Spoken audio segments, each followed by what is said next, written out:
moom xam na ko man xam naa donc suñu ànd commencé wul ci équipe nationale et dama koy wax tout le temps ne xam nga andi yàlla moo koy def si kanam ngay xam lu tax et dañu ànd bu sincère di liggéey ba yàlla may ñu ndam mais bi ndam amee nag après man jàpp naa ni changement am na parce que contrat bi man musul nekk problème suñu diggante ak Pape et dinaa si revenir dina ma permettre aussi ma wax ci tuuti xam nga avant fin d'année bi lañ ci njëkk a waxtaan ma ni ko Pape yónnee ma sa contrat bi ma liggéey ci xool ko après mu yónnee ma ko ma commencé ci liggéey personnellement partage ci ak SG parce que man noonu lay liggéeyee tout le temps lu ma bind après dama leen di envoyé ñoom ñu xool jox ma seen retour après je pense le 25 février laa ko njëkk a envoyé avant contrat bi jeex man jox naa ko une proposition ne ko Pape xoolal lii bu fekkee ni doy na la nga revenir ma ñu mën ko valider après defe naa boobu Makka la ko fekk il m'a envoyé un retour le 8 mars bi ma jotee contrat bi ma commencé ko xool mu am ci ay dispositions yoo xamee ni dafa xaw a compliqué je l'ai appelé ma ni ko Pape am na ay dispositions suñ ko maintenir contrat bi dafay am instabilité c'est-à-dire xam nga boo nee nañ ko indexé au taux d'inflation de la banque centrale donc chaque fois bu taux bi évoluer contrat bi day changer donc disposition yooyu ñu waxtaan ci biñ ci waxtaanee aussi ba nga xamee ni d'accord nañ ci yooyu yëpp ma dindi ko ci contrat bi après ma ni ko da ngay wax ak madame le ministre parce que je sais que moom am na relation yu baax ak madame le ministre day wax lu baax tout le temps ci moom et moom moo may wax sax ne ma Pape dañ ko war a revaloriser parce que ndam bi mu am ak yooyu léegi donc sur la partie financière fédération du mooy fay entraîneur état moom moo koy fay foofu nag bi nga xamee ni toog nañ ba un certain moment amul retour mu ni ma may mu envoyé ma message ne ma président madame le ministre mu ngi may laaj contrat bi mais comme aw ma retour nee naa ko mu discuter ak yéen mais boobu man j'attendais que madame le ministre déjà moom mu wax ñu ñaata la ñuy fay ñun ñu def ñu consigner ko envoyé ko contrat après nag je pense que date yi ñu ngi fii voilà parce que bëgguma duggaat ci yenn détails yi après ci laa def benn correspondance jël contrat bi envoyé ko madame le ministre ne ko mu wax ñu salaire bu Pape ñaata lay doon ak comment dirais-je la prime de signature ñaata lay doon loolu bi ma ko defee madame le ministre envoyé ma sa réponse parce que man je pense ñu ngi ko jox lettre bi le 17 avril moom mu envoyé ma la réponse le 18 mai après jox ma ay instructions yu claires mu ne ma naa basé wu ci dernier salaire wu Aliou Cissé le dernier salaire de Aliou Cissé moom la ñuy basé wu mu ngi nii pour les dispositions financières je vous demande de vous référer sur le dernier contrat signé avec Aliou Cissé et ses adjoints voilà donc ci loolu lañ basé wu ñu def contrat bi te bi ma koy envoyé Pape dama jël lettre ministre boole ci contrat Aliou Cissé yónnee ko mais bi ma ko yónnee Pape n'était pas satisfait parce que je pense li ko ministre promettroon moom bokkul ak li nga xamee ni moom la gis ci contrat bi mais xam nga ñun nag comme ay exécutants lañ li ñu jox ndigal rek loolu la ñuy bind. échangé nañ ci sax man woo naa ko mu ñëw vraiment ma jox ko ci ay conseils ak sama xalaat mais après mu ni ma président léegi bàyyi je vais faire une contre-proposition la ñu envoyé benn lettre man nag duma dugg ci détail yu chiffres yi parce que je pense que jaru ko li am solo rek mooy processus bi mais il a des prétentions et c'est tout à fait normal c'est légitime ku ci nekk yow yaa peut-être xam ni lii mooy sa valeur et aussi kii loolu mais après man aussi daf ci am loo xamee ni dama ci am ay limite ak fu ma mën a yam et bi nga xamee ni tamit dem nañ ba ñuy waaj a dem vers le 27 ñu dégg ay rumeur ne Pape nanguwul dem parce que ñu ne dañu signé wul contrat am te loolu aussi waxtaanuñ ci ak Pape noonu lañ ko déggee rek après on a été saisi de partout on a échangé après ñu toog ñu waxtaan bi ñu waxtaanee et maa ngi ci sant aussi son excellence le président de la République parce que bi ma laajee bi ma ko expliqué dam ne ko en réalité mu ni ma ñaata lañ ko proposé ma wax ko montant bi mais xam nga le contrat de Aliou ñu bari dañu foogoon ne 30 millions lañ koy fay mais Aliou 20 millions lañ ko doon fay officiellement ci contrat bi mais la prime de signature lañ doon jël 10 millions di ko ci def ba finalement mu nekk 30 millions de fait mais c'était pas 30 après ci la ñu son excellence waxee ni vraiment 30 je pense que c'est acceptable suñ ko defee dina baax et loolu aussi finalement ñu d'accord ci même Pape ne ñu vraiment comme président joxe na kàddoom man léegi ça y est nangu naa non comme le président a parlé c'est fini après ñu dem bi ñu demee nag Pape ne ma bon léegi affaire état ça y est mais dama bëgg fédération jàpp ci waaw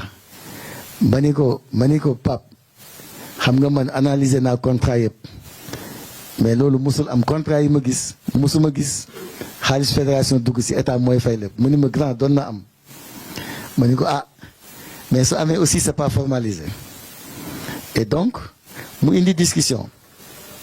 parce que daf ci am loo xamee nii dafa xawoon 10 pour ñun par exemple sur la prime sur le pourcentage sur les primes de victoire man dama xawoon jàpp ni xaw na ëpp mais après mu ne ñu mais grand man 1% rek laa leen demandé mais ci document bi mu ma envoyé woon c'était pas 1% mais c'était 13% mais bi ma nee 1% la j'ai accepté après ma ne nañ ci def 1% parce que tamit vraiment il le mérite après mu ni ma grand il faut ma am une prime exceptionnelle xam nga déjà il y a la prime de signature bi état fixé mais mu ni ma aussi il faut ma am une prime exceptionnelle bon ma ni ko là aussi c'est un peu compliqué mais je vais faire un effort parce que c'est important yenn détails yi ñu xam ko après finalement c'était pas kii wu ma woon mais après Ablaye ne ma mais président il faut mënul ñàkk sinon on va être bloqué et tout et prime exceptionnelle boobu on l'a accepté finalement ñu jël ko ci xaalisu fédération mais dañ koy répartir sur durée contrat bi yëpp chaque mois ñu am luñ ko ciy jox mais jusque là xam nga waxtaan bi vraiment tout se passait très bien dañ doon waxtaan et tout bu ñu kiiyee mais à un certain moment nag je pense que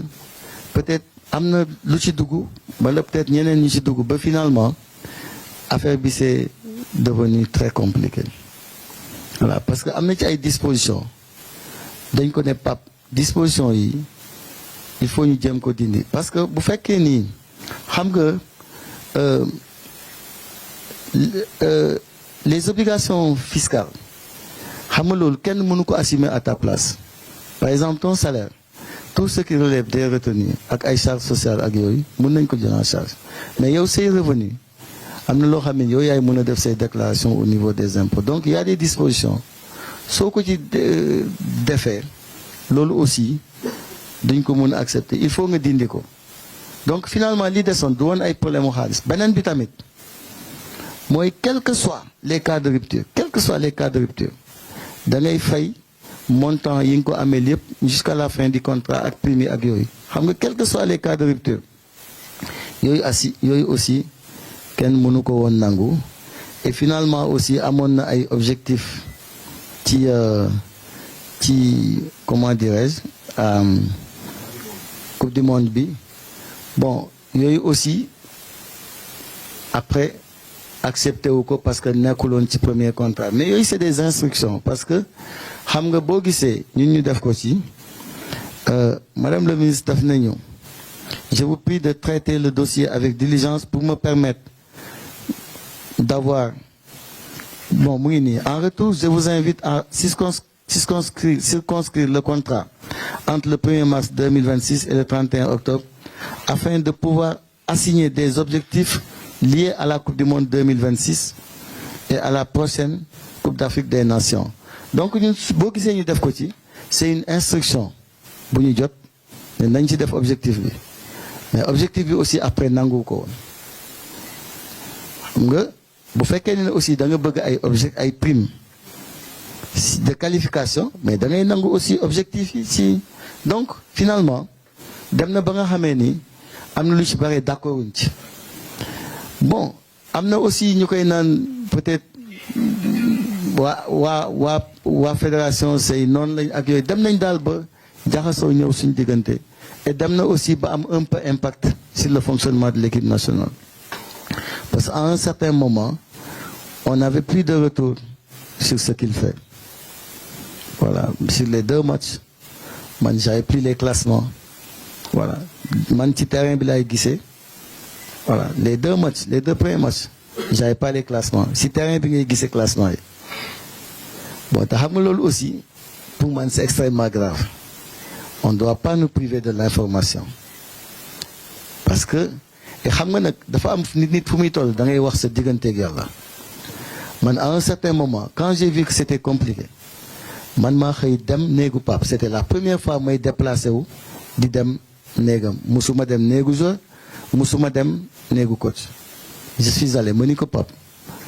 ñaari yëf moo tax ma ñëw seet si la mooy suma digganteeg yàlla ak le Sénégal ma ni ko boo jàppee ni ñun say noonu lañ am ñu ko def sa bopp mën nga ñu gàddul ak te ak baaxul ma ni ko am na logique boo xamee ni boo ci continuer mën nga lor sa réew et je sais que bu ñu àndul am ay relations yoo xamee ni amuñu ko même dans la coordination c'est difficile ñu am ndam parce que lépp lu ñu daan def dañ koy def ensemble musul classement am alors que ñun la veille ou l'avant-veille ou quelques jours avant amuñu les retours ñun ñëpp ñu discuter ci et c'est comme ça que ça se passe voilà donc il y a des situations et dem na ba nga xamee ni rupture de confiance am na et ça aussi il faut l'assumer parce que peut-être wóolootuñu parce que am na ci loo xamee ni peut-être man waxuma ko directement mais SG mën na ci ñëw mais am na ci loo xamee ni aussi constaté nañ ko voilà et am na loo xamee ni aussi am na impact sur le fonctionnement de l'équipe parce que am na détails yu ci bari mënuñ ci dugg et donc du coup da ngay xam ne am na situation bu am boo xamee ni peut-être que nu loon mais quand même avant le 3e match envoyé na ma message mais boobu fekk na ñu signé ba pare parce que match avant match contre la Norvège le SG ñëw expliqué ma ne ma coach narul dem yóbbu équipe bi tant que signé wuñ contrat bi ma ñu ko bon ma ñu ko mais xam nga man foo ma fekk maa ngi ak suma imprimante ak suma kii tout le temps mën naa tirer génne après ma tirer après ne ko voilà jox ko contrat bi man ma signé yónnee ko parce que chaque fois bu may def draft damay signé ma yónnee ko mais après mu revenir si yu bare yooyu aussi ñu dindi ko pour bëgg jàmm pour bëgg aussi vraiment équipe bi mën a dem football et puis coow bañ a am parce que mbir day am fu muy toll il faut nga éviter coow ak ay wax donc situation yëpp dañ ci jaar muy situation yu compliquée te xam nga je pense que am na loo xamee ni l'équipe nationale doit être au-dessus de tout le monde